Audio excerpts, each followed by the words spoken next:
102 मेगाहर्ट्झवर हे आकाशवाणीचं परभणी केंद्र आहे. श्रोतेहो, आता प्रसारित करत आहोत प्रायोजित कार्यक्रम भक्तिरंग, वारकरी परंपरेचा वारसा. या कार्यक्रमाचे प्रायोजक आहेत श्री लोहारे डीबी यशवंत माध्यमिक आणि उच्च माध्यमिक विद्यालय, अहमदपूर. श्रोते हो, नमस्कार. आषाढी एकादशी निमित्त या विशेष कार्यक्रमात मी वैशाली जोशी आपलं सहर्ष स्वागत करते.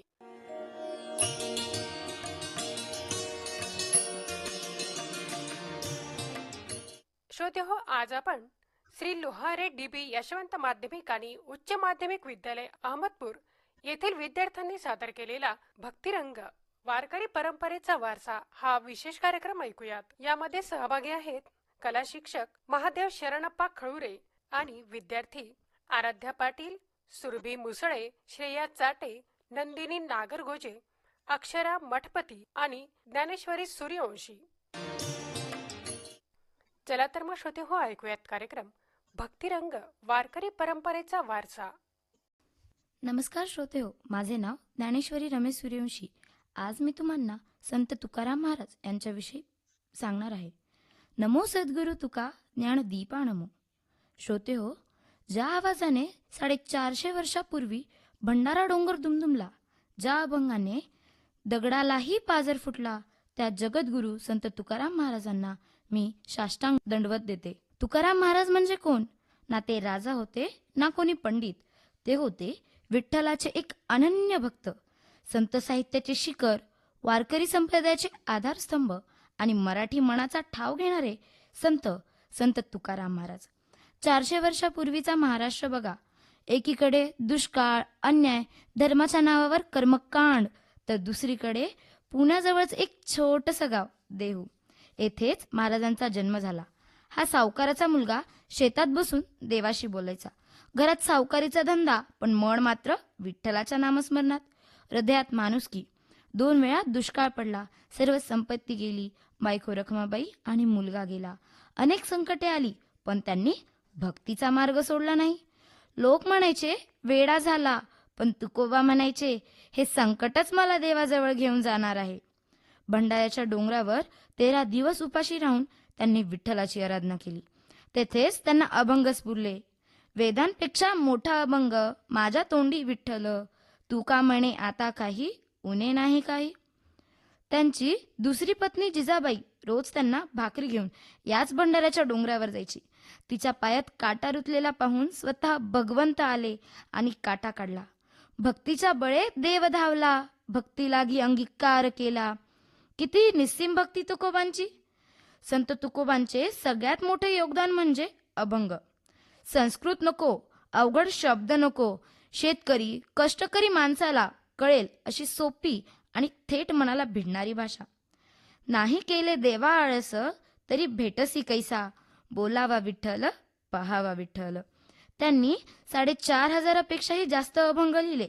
त्यात देव आहे, समाज आहे, टीका आहे आणि प्रेमही आहे. त्यांनी थेट पंडितांना आणि ढोंगीपणाला प्रश्न विचारले. तीर्थी धोंडा पाणी, देव आहे अंतरी, आत्मा ते देव, जाण म्हणती देवाचे वचन. दगडात देव नाही तर माणसात आहे, हेच वेद सांगतात. त्यांचा विठ्ठल राजवाड्यात नव्हता बर का. तो होता शेतात, वाऱ्यात, गरिबांच्या झोपडीत आणि दीनदुबळ्यांच्या सेवेत. तुका म्हणे जे का रंजले गांजले, त्यासी म्हणे जो आपुले, तोची साधू ओळखावा, देव तेथेच जाणावा. ही ओळ आजही आपल्याला माणुसकी शिकवते. भूता परस्परे पडो मैत्रीचा भाव. ही ओळ म्हणजे आजच्या जगासाठी मार्गदर्शकच आहे. जातीपाती, लहान मोठं सगळं बाजूला ठेवून माणूस म्हणून जगा, हेच त्यांनी शिकवलं. एकदा त्यांच्या अभंगाचा द्वेष करून काही लोकांनी ते इंद्रायणी नदीत बुडवले. तुकोबा 13 दिवस मौन राहिले. 13व्या दिवशी चमत्कार झाला. ओल्या शाईचे अभंग कोरडेहून पाण्यावर तरंगत वर आले. यालाच भक्तीची ताकद म्हणतात. नामा म्हणे ग्रंथश्रेष्ठ, ज्ञानदेवी एक तुका झाला तया अधिकारी. शेवटी त्याच लोकांनी त्यांचे पाय धरले. म्हणूनच संत बहिणाबाई म्हणतात, तुका केवडा केवडा, तुका आकाशा एवढा, तुका आकाशा एवढा. संत तुकाराम महाराजांनी आपल्याला शिकवले की माणूस मोठा होतो तो साधेपणाने, प्रामाणिकपणाने आणि सेवाभावाने. साधे जीने उच्च विचार हेची माझे भंडार. तुका मने माझे अंगी लाज नाही लहान थोरी. 1650 साली देहासहित संत तुकाराम महाराज विमानात बसून वैकुंठास गेले. पण ते आजही आपल्यात आहेत. आज मोबाईल इंटरनेटचा युग आहे, पण त्यांचे विचार आणि अभंग आजही आपल्याला जगायला शिकवतात. म्हणूनच म्हणतात, ज्ञानदेवी रचिला पाया, तुका झालासी कळस, तुका झालासी कळस. त्यांचे अभंग ऐकले की मन शांत होते. म्हणून शेवटी एवढंच म्हणेल, आम्ही वैकुंठवासी आलो या कारणासी, घडावी देवाची भक्ती आणि व्हावी जनाची सेवा. बोला पुंडलिक वरद हरी विठ्ठल श्री ज्ञानदेव तुकाराम, पंढरीनाथ भगवान की जय.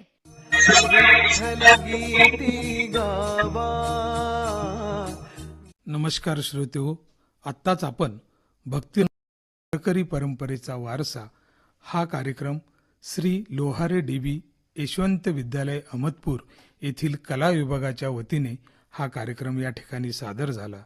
या कार्यक्रमामध्ये आराध्या पाटील, सुरभी मुसळे, श्रेया चाटे, नंदिनी नागरगोजे, अक्षरा मठपती, ज्ञानेश्वरी सूर्यवंशी या विद्यार्थिनींनी विविध महाराष्ट्रातील थोर संतांची महिमा आपल्या या कार्यक्रमातून आपल्याला ऐकवलेला आहे.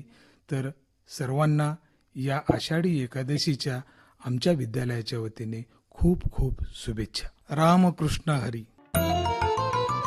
या कार्यक्रमाचे प्रायोजक होते श्री लोहारे डीबी यशवंत माध्यमिक आणि उच्च माध्यमिक विद्यालय अहमदपूर. श्रोतेहो, आताच आपण प्रायोजित कार्यक्रम ऐकलात, भक्तिरंग वारकरी परंपरेचा वारसा. हा कार्यक्रम आकाशवाणी परभणी केंद्रावरून प्रसारित करण्यात आला.